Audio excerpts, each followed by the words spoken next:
따라하시죠. 호흡이 있는 자마다 여호와를 찬양하라. 1년 동안 시편으로 설교를 했는데 시편으로 이렇게 설교하는 게 쉬운 것은 아닙니다. 왜냐하면 시편 설교를 이렇게 쭉 하신 분들이 많지 않기 때문입니다. 근데 대단원에 오늘 막을 내리는 날 마지막 시편 150편으로 막을 내리게 되었습니다. 호흡이 있는 자마다 여호와를 찬양할지어다. 할렐루야. 시인은 이 말씀으로 전체 대미를 장식하고 있습니다. 이 말씀은 결론에 해당되는 아주 중요한 구절입니다. 호흡이 있는 자란 숨을 쉬는 모든 생명체라는 의미입니다. 하늘과 땅 그리고 바다의 모든 생명 있는 존재들아 다 하나님을 찬양하라고 촉구하고 있습니다. 하나님을 찬양하는 것은 모든 생명 있는 존재들의 존재 목적이자 마땅한 본분이라고 시편 147편 1절은 말씀합니다. 시작.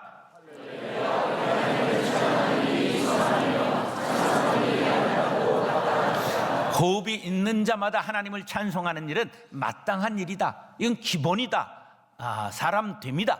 이렇게 말씀하고 있는 것입니다. 육신이 건강해도 찬송이 없는 자는 병든 영혼입니다. 돈이 많아도 찬송이 없는 자는 가난한 사람입니다. 지식이 많아도 찬송이 없는 자는 무지한 사람입니다.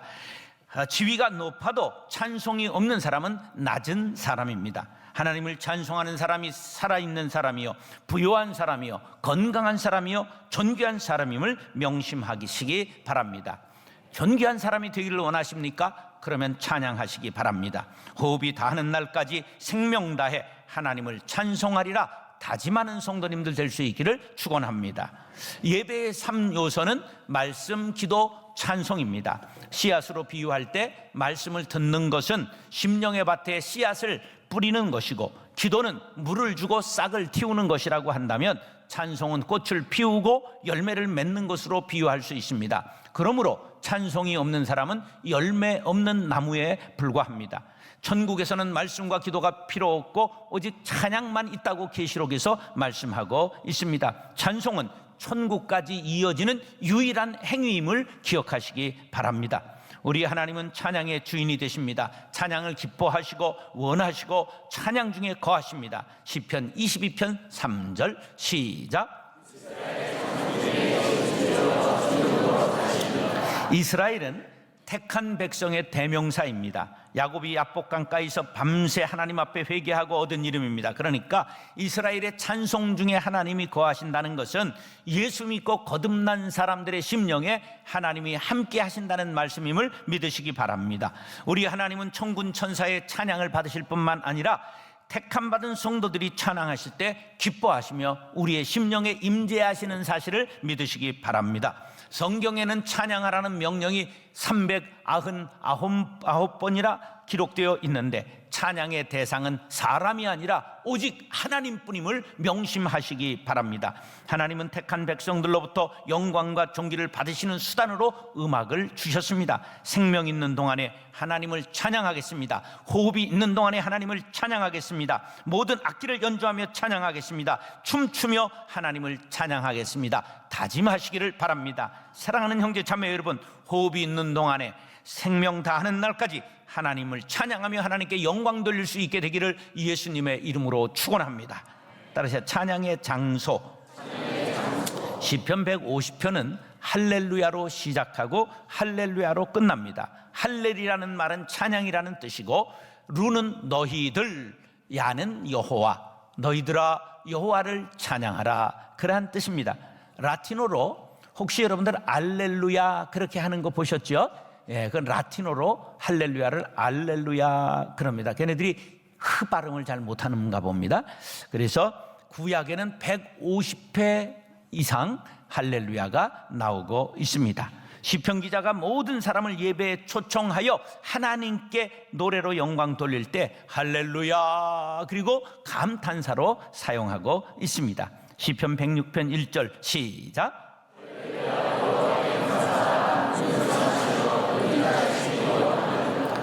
시편에 보면 처음에 할렐루야 하는 시편이 있고 마지막에 할렐루야로 마치는 시편이 있는데 146편부터 150편까지는 할렐루야로 시작해서 할렐루야로 마칩니다. 그래서 이걸 할렐 시편 그렇게 말합니다. 찬송은 하나님을 찬양하고 영광 돌리고 하나님을 자랑하는 것입니다. 오늘 본문 1절에 찬양의 장소를 명시하고 있습니다. 시작.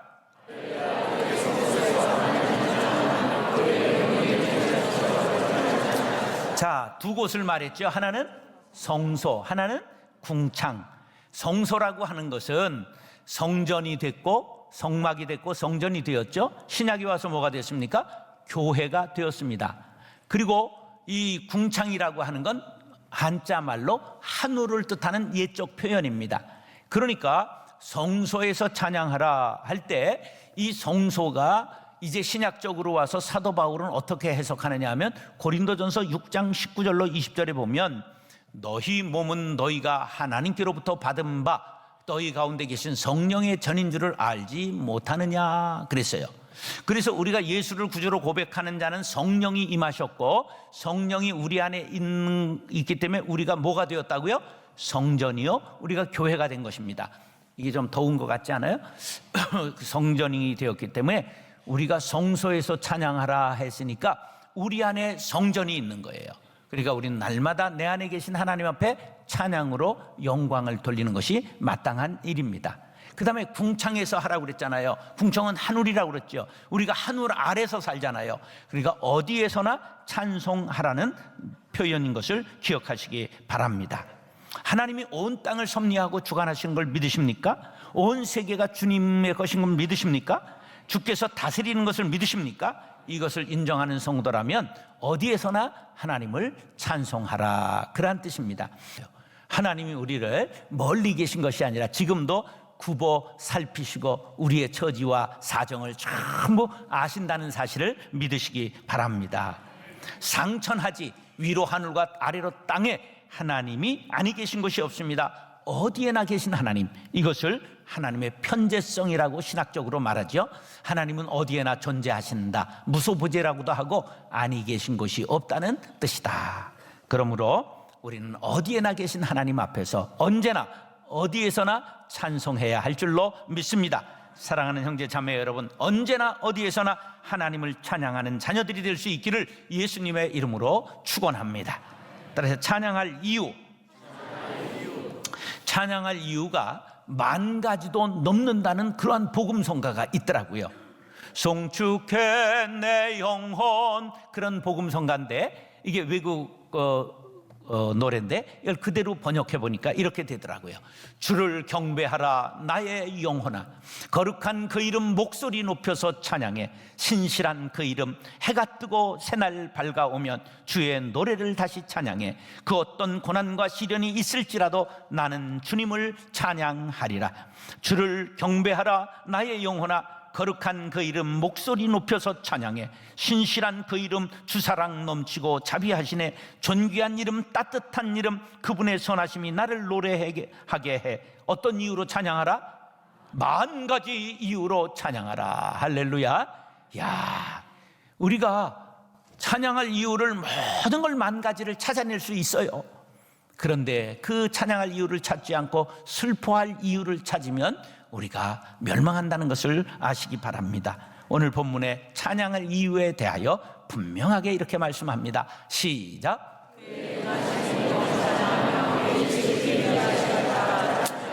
뭐 때문에 찬양하라고요? 능하신 행동, 그리고 그의 지극히 위대하심을. 그래서 저게 뭘 말하는 거냐 하면 하나님은 천지를 창조하셨다. 창조하셨을 뿐만 아니라 삼라만상을 운행하신다. 혹시 이런 말 들어보셨어요? 지구와 태양이 조금만 더 멀었으면 우리가 어떻게 될까? 얼어 죽어요. 얼어 죽어. 지구와 태양이 조금만 더 가까웠으면 어떻게 돼요? 숯불구이가 돼서 타 죽어요.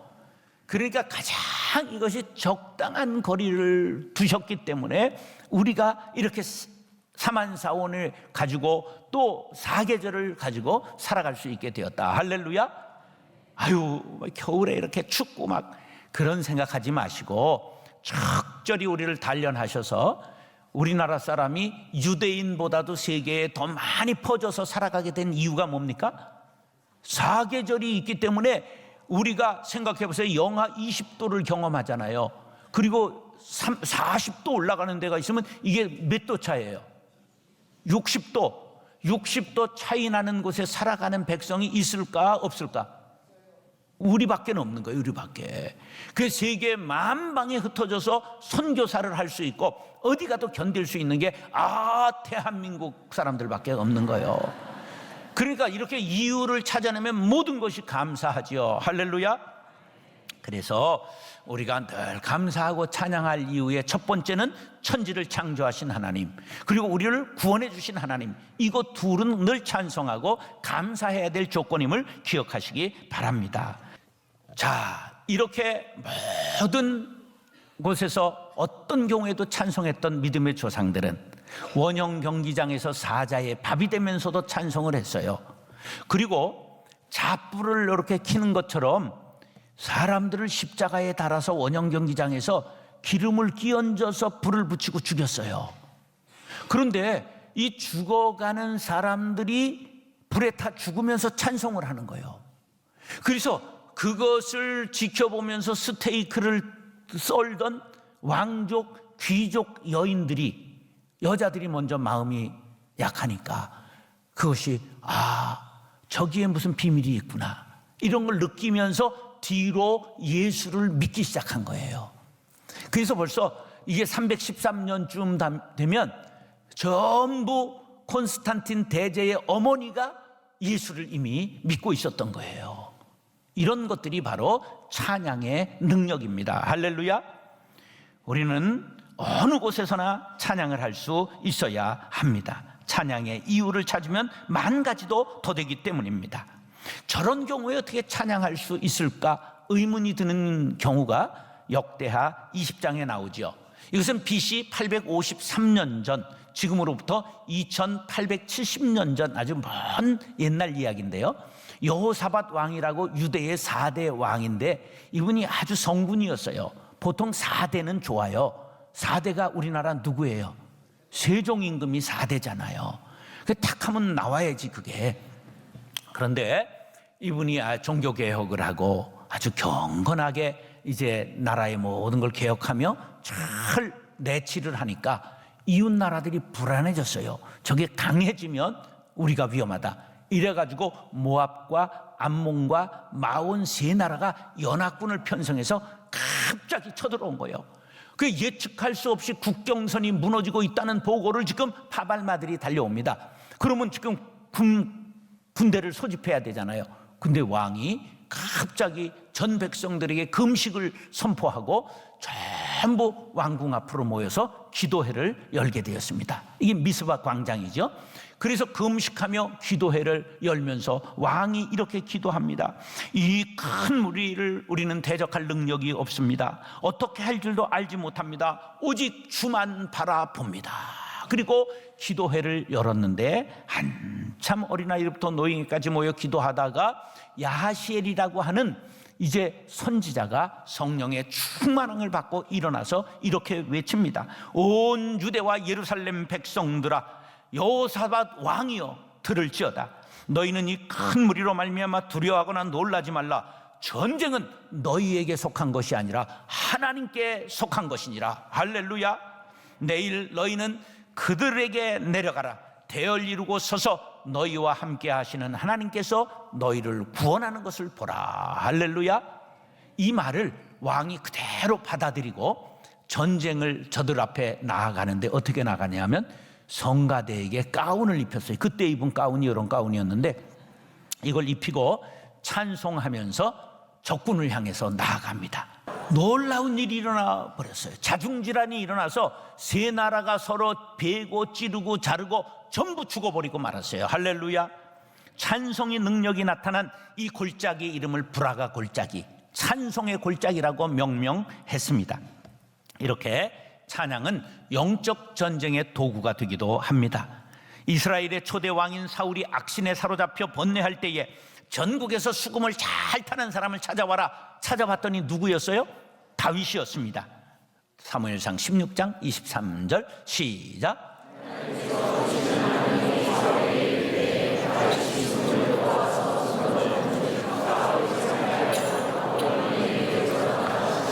현대의 음악 치료학이라는 게 있잖아요. 석사, 박사 학위를 합니다.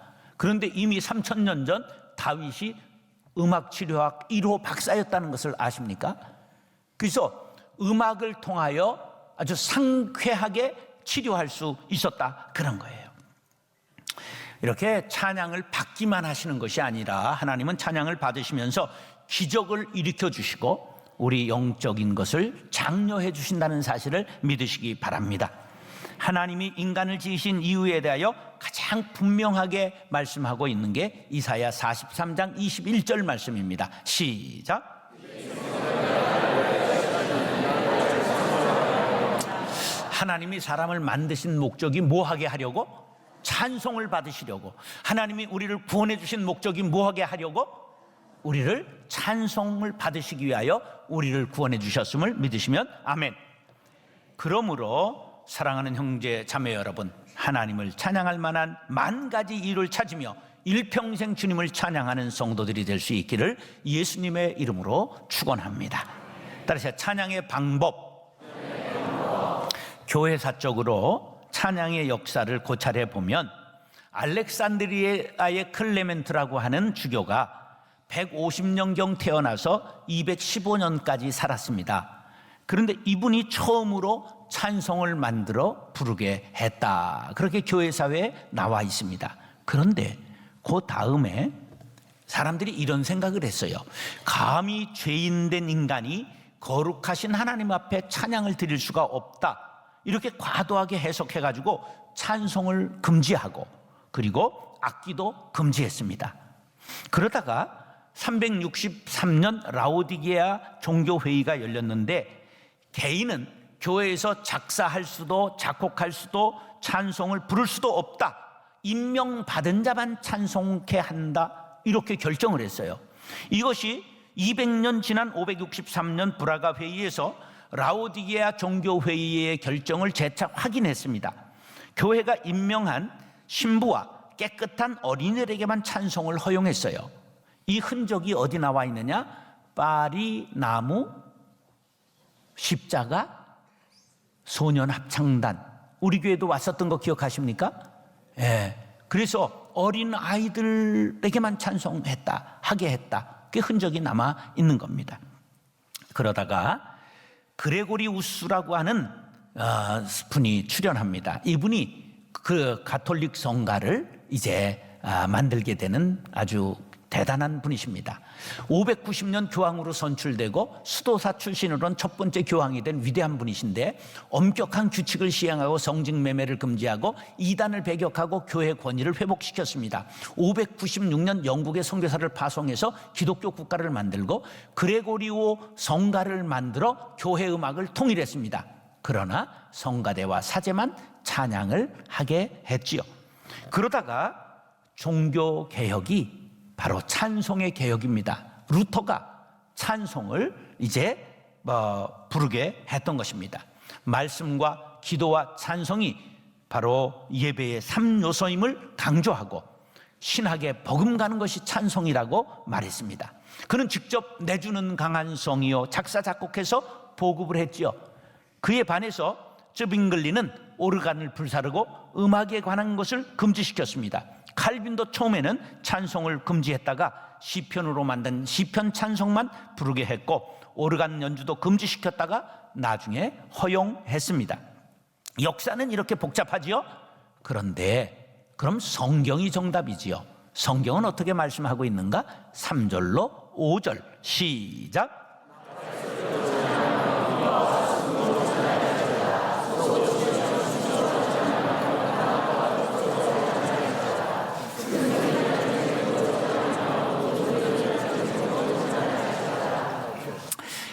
당시에 연주하던 모든 악기가 전부 여기 등장하는 것입니다. 세상의 모든 악기로 찬양하라, 춤추며 찬양하라고 성경은 분명하게 말씀하고 있습니다. 나팔이라고 하는 건 쇼파르라고 그러는데 이게 뭐냐 하면 바로 이렇게 염소의 뿔로 만든 악기입니다. 요게 이렇게 있는 염소의 뿔입니다. 그래서 양각 나팔이라는 게 성경에 나오죠. 양쪽에 있는 뿔이라는 거예요. 그래서 요것으로 제사장들이 이렇게 불게 되어 있는 겁니다. 저는 이게 힘이 약해가지고 이거 불면 설교를 못하니까 이건 생략을 하겠습니다. 바로 이런 나팔입니다. 그 다음에 이거는 뭐냐 하면 요거는 물소뿔입니다. 물소풀 나팔입니다. 그래서 물소뿔이 이만큼 큰 게 있는 거예요. 요거 이렇게 바깥으로 드러난 거는 요만큼 드러나 있어요. 이건 속에 묻혀 있는 부분입니다. 그래서 여기는 고기가 좀 묻어 있어서 끓이면 여기에 죽기 뭐 좀 나올 것 같아요. 여기 묻어 있는 거 보이시죠? 네. 이렇게 성경은 분명하게 나팔과 비파와 수금과 소고와 현악과 퉁소와 재금으로 모든 악기를 동원해서 찬양하라고 말씀하고 있는 것입니다. 그래서 솔로몬 성전에는 관현악을 연주하는 제사장이 120명 있었고 찬양대원이 4,000명이나 되었습니다. 다윗 시대에는 30세 이상 배워 익숙한 레위인이 288명이 있었는데 이들이 세 그룹으로 나누어서 아삽은 찬양대장, 헤만은 관악대장, 여두두는 현악대장으로 임명해서 오케스트라로 반주로 찬양을 했음을 역대상 25장에 기록하고 있습니다. 그런데 사람들은 편협해요. 어떤 교단은 무악기파, 유악기파가 있습니다. 그리스도 교단이라고 하는 교단은 무악기파는 교회에서 악기를 못 쓰게 돼 있습니다. 유악기파는 악기를 쓰게 돼 있습니다. 그렇게 자기들이 정하고 그렇게 하는 거예요. 성경은 분명히 모든 악기를 동원해서 춤추며 찬양하라고 그랬습니다. 그런데 여러분들 다닌 교회에서 강대상에서 춤출 수 있습니까? 없습니까? 춤춰요? 못 춰요? 우리 교회만 특별히 하는 거예요. 여기 와가지고 사물놀이 하는 거 처음 보시고 기절할 뻔했죠. 성경에서 지금 사물놀이 해도 좋다 그랬어요? 하지 말라고 그랬어요? 해도 좋다고 그런 거예요. 심벌 나오고 다 나오잖아요. 심벌이 우리 꽹과리요. 그러니까 저는 이런 걸 믿고 제가 신대원 하구회장 할 때 저 천마산 기도원에서 사물놀이를 했어요. 그랬다가 쫓겨날 뻔했잖아요. 어디 마귀에게 제사 드리던 걸, 귀신에게 제사 드리는 걸 가져와서 여기서 하느냐고. 그래가지고 아유 잘못했습니다. 잘못했다고 지금도 생각을 절대 안 합니다. 우리는 생각을 성경적으로 바꿔야 합니다. 따라서요, 악기는 죄가 없습니다. 악기는 의지도 없습니다. 우리 어렸을 때 기타 논쟁이 있었던 거 아시죠? 드럼 논쟁이 있었던 거 아시죠? 이런 것들이 어느새 다 상륙했잖아요. 이게 성경적인 것입니다. 우리는 온 맘 다해 온 힘 다해 모든 악기를 동원하여 하나님을 찬양함이 옳은 줄 믿습니다. 사무엘 6장에 보면 법궤가 예루살렘에 들어옵니다. 다윗이 기뻐 너무 춤을 추다가 스텝이 빨라가지고 이게 치마가 들려가지고 맨살이 보였어요. 그때 아마 속옷이 발달하지 않았던 것 같아. 그랬는데 발코니에서 보고 있던 왕비 미갈이 그것을 비난합니다. 그때 다윗이 기가 막힌 영적인 대답을 했어요. 시작.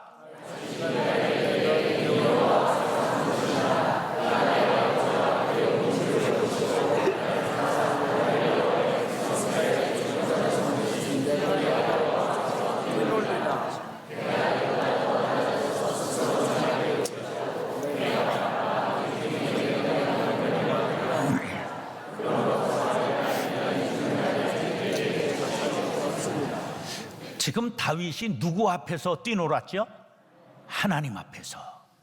우리가 하나님 앞에서는 어린아이와 같이 뛰어놀아야 될 줄로 믿습니다.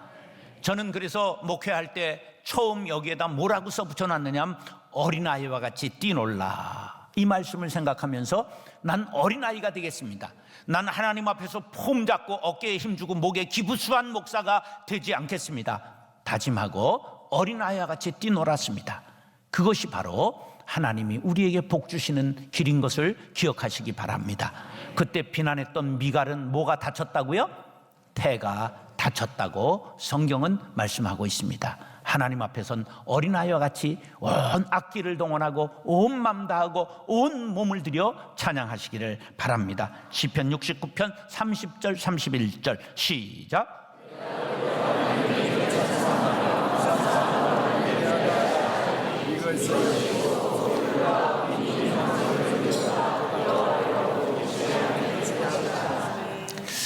황소를 드리는 것보다 하나님을 찬양하는 것이 하나님이 기뻐하시는 제사인 줄로 믿으시면 아멘 하시기 바랍니다. 사랑하는 형제 자매 여러분, 인간은 하나님을 찬양하기 위하여 지음받은 존재임을 기억하시고 언제나 어디서나 온 맘 다해 하나님을 찬양하는 하나님의 자녀들이 될 수 있기를 예수님의 이름으로 축원합니다.